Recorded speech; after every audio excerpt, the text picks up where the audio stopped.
Welcome back to another episode of the Casey Campbell podcast. Casey Campbell with you, of course, and pleased to be joined by a good friend of mine, Jacob Shames of the Crookston Times out of Minnesota. How's it going, man? It's going good. Going good. How about you?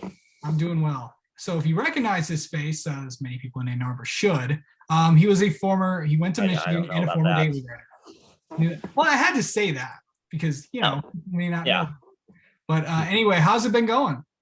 It's been going good. I'd like to think. Some people who follow Casey know who I am, or at least recognize my name. But yeah, yeah. I guess. Where do you want me to start?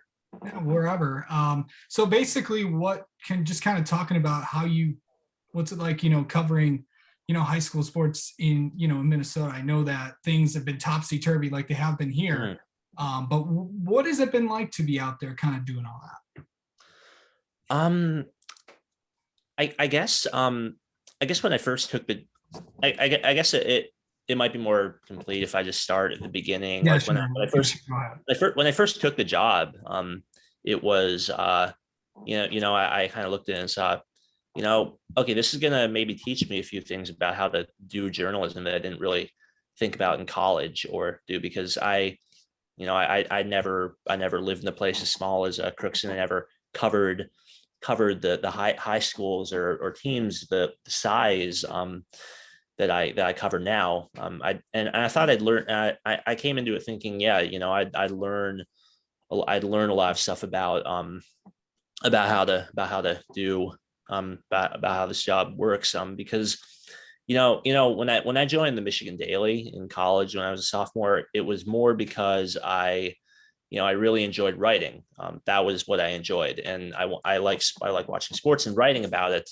Um, and Michigan is such a big, I mean, it's a worldwide brand, and when you write about Michigan, like your story is kind of being a student journalist is interesting because um, I mean, you can. I mean, when you cover a team like Michigan basketball, you can't count on like the players or even their families always seeing your stories or what you write.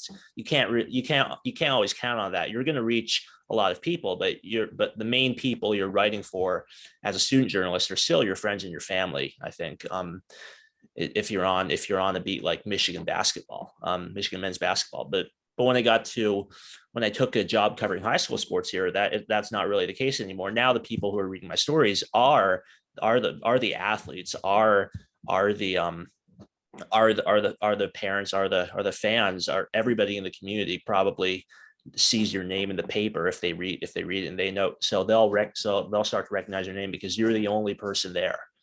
You're the person that they trust to bring you the news, and that's not, and usually when you're a student journalist, that is never the case.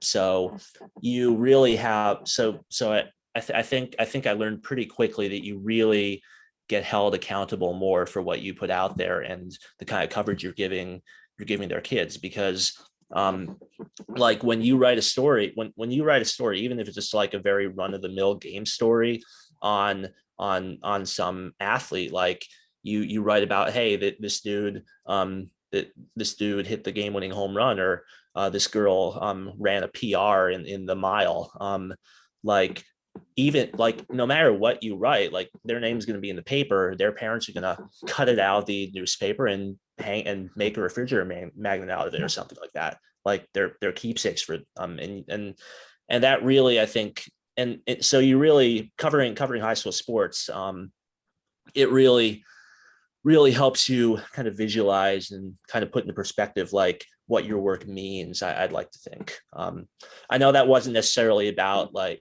I don't know if that was like necessarily the question you asked, but I think that was just about me, high school sports in general. Yeah. So basically, more of that is, when you started covering high school sports, usually, typically, when journalists go fresh out of college, that's kind of where they typically go. Mm, Some are in bigger areas, some are in smaller yeah. areas, some are wherever they are. That's Mhm. usually where most people got their start, is like myself. Mm.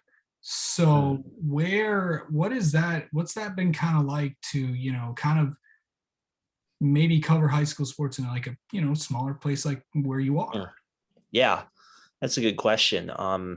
I guess again, I think it's just a little bit more like again, I know I elaborate on the difference in like who's reading your stories. Like even if you're covering high school sports in like a city of like maybe 100,000, 200,000 people, it's still going to be different from covering high school sports where in like a town of like 400 people. Like it's still going to be different. Again, you were the only person. You're the only person there. And one of the things one of the things I guess the main thing I can speak to here is like the size of my newspaper itself. Yeah. It's there are only three people there. There are going to be two. That I don't know if I'm supposed to get into that right now, but there are three people at our newspaper right now. I'm the only one doing sports.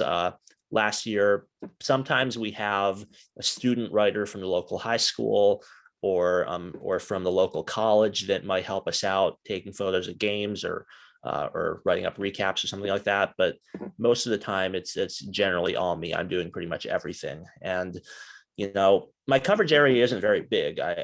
There are people out there who have a lot more schools to cover where I only have maybe 4 or 5 every now and then, like in 2 primary schools to cover. But when I'm going to games and I'm talking to you kind of have to do basically everything. Like you are you are having to take notes and process the game as you would just a reporter or a writer, and make sure you know what your story is going to be about. You also have to take photos. You also have to keep stats generally, and you have to seek out the coaches and players out. You have to do everything. There's no real support, no real I guess guidelines in place. It kind of just is. I mean, your coverage is whatever you make it. You don't have like SIDs. And I know you don't have those at most high schools. I think, but Some you do, some of the bigger ones that some of they're. the bigger ones, yeah. But like definitely at the lower levels. Not I shouldn't say lower, smaller levels. You're gonna um like again, yeah. I think you kind of get what I mean. Just like you're still like it like with the size of my paper and like the schools I'm covering, like you are doing it. You are pretty much doing everything yourself.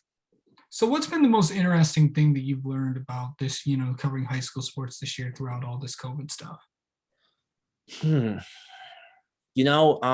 Honestly, I don't know if I've really learned a whole lot new about necessarily like through the eyes of like COVID necessarily, but it's more of been a realization it's been kind of coming on for me throughout since I got started about a year and a half ago here, is that it's not about you. Like you're like when you're a report, it's never about you. Like you can be proud, you can be proud of your work. You can be really excited to write these stories and go to these games. But at the end of the day, it's never going to be about you. Like it's about the people that you're writing for, and like how and the people you're writing about. And it's about their stories. Like and it's about doing justice to their stories, and like giving your stories meaning to these people while being fair and doing justice to them, and being accurate and detailed in your reporting, and like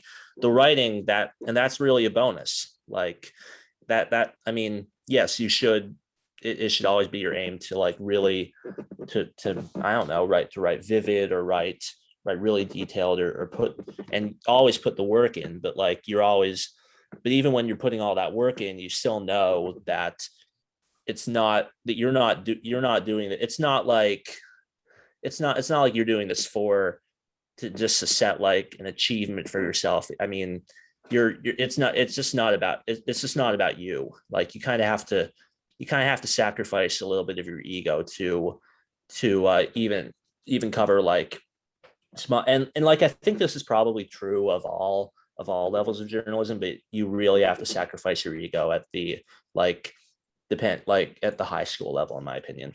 You have to, put your ego away everywhere you go. Um, Yeah. Yeah, and like that's something that took me kind of a while to realize. I think I don't want to, I don't, I'd like to think I wasn't very like selfish or like not selfish. I'd like to think that I didn't really think too highly of myself in college, but I think I probably kind of didn't really like, I knew why I wanted to be, why I wanted to write, why I wanted to be in journalism, but I didn't really, but I don't know if all of that was for the right reason. Like when I wrote, like there are some sort, like if I wrote a story, I might go back and say, you know, like who is this, like did I write this for myself? Did I write this because I would want to read it, or did I write this because it's a good story, and it's a good story that people are going to want to read, and people are going to get value from, people are going to see its importance, and people are going to learn something new, um and and focusing on that rather than just like stuff that like I would want to read and I think is good. That's a big part of it, in my opinion. So where do you see yourself going? Do you see yourself maybe doing this for maybe a few more years, but where do you want to go with yourself? Mm, um I think when I decided to try journalism out of college, it was more because, number one, I didn't really know what else to do. I definitely didn't want to go right into grad school if I had that option. I don't really think I was qualified to do a whole lot else. And like I probably was, but I just didn't know myself. And also, but the main thing was, if I would kind of, I wouldn't be able to live with myself necessarily if I just like, if I didn't at least try to pursue sports writing as a career, I wouldn't be able to live with myself. I would kind of have that regret. And like, as long as I was at least writing something, I could keep that alive. So, that's like, I'm planning to I'm basically I just kind of want to do journalism as long as I can, and see how it goes. I don't I don't know where I can't say for sure if I'm going to be a journalist when I'm 40, when I'm 30. I think there's like a 90% chance I'll still be in the industry like 2 years from now, even 5 years from now, maybe, hopefully. But you know, and I want to do it, but I want to do it as long as I can. And that's kind of where I am right now. And I'm still at the stage in my life where I don't really, and that's not because I don't love journalism any less than I did when I started out or yesterday. It's just where I am in my life, and I kind of, and everything's changing, and I just kind of want to ride this out and see how far I can go. So, you know, with you living in such a small town, I mean, you're technically by yourself doing all these other things, and with all these young 20 somethings, living on their own, doing their own thing. Has that been kind of scary for you? Yeah, I wouldn't say, that's a good question. I wouldn't say scary, but I would say, it has been kind of draining. It has been kind of exhausting. It has probably taken the toll on my mental health in some ways. I would say that. I'm fortunate to have a really great support system and really great family that that believes in me, and is gonna do anything, and is gonna do anything for me if they, if they know I want to be a sports writer, they're gonna do everything they can to allow that to happen. And they're like, I'm always going to have a place to live. I'm always going to have a resource to talk to, and I'm really really fortunate for that, and a lot of people don't have that.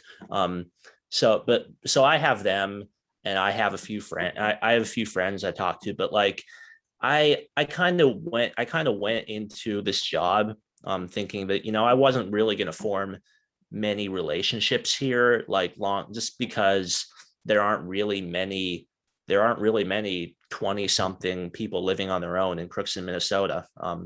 You know, and I kind of went into that thinking that, that was just going to be something I would have to live with for a year or two, as long as I had the job, as long as I have this job. And, I think so I think the pandemic happening when it did that worked in my favor, if you could say, because, I already had known, I wasn't going to go out much. There wasn't a whole lot to do. And I was focusing on myself. And, and there are a few people I'm talking to that live like thousands of miles away, and that's fine with me. And I'm good about being alone, but sometimes but it does get draining. It still does get draining because you know there are times where you do wish you could go out and hang out with friends, or and like there are times where you compare your situation to others, and that's something that I think that's something that probably affects us all. I'd like to think I've been dealing with it for like a year and a half, since I've been really by myself, but I am fortunate to have the people that I do in my life. Yeah. Yeah. I mean, it's the best, one of the best things that you can have really throughout all this. So yeah. Yeah, for sure. All right. Well, Jacob, thanks for spending a few minutes with us, and congrats of all the stuff that you've been doing, all the stuff that you've been up to, and let's catch up again sometime. Yeah, absolutely. No, thank you for having me. I don't get a lot of chances to talk, and I do enjoy. I don't know how much of it is me enjoying hearing myself talk or answer questions or what, but like if I help out some people, if I help out anybody like wanting to pursue a career in journalism, or if like my if I have any good, if it turns out I have any good advice for anybody out there, then like that would mean the world to me. So I Yeah. appreciate you having me on for that reason. Yeah.